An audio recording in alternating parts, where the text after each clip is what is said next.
Hello guys, in this video I'm going to show you how to find science fiction on the Everand application.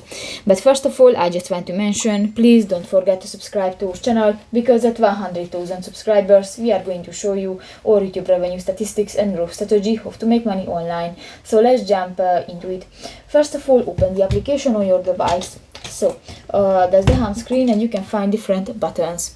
You just go to the lower bar, tap to the third icon, the Discover, and if you want to find different science fiction book, go to the second section, the Browse All, and tap to the fourth button, the Science Fiction and Fantasy.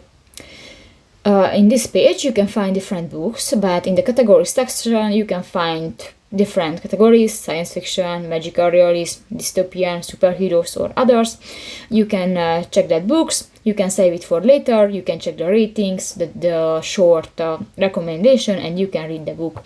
So that's pretty much it for this video, guys. See you in the next one. Bye bye.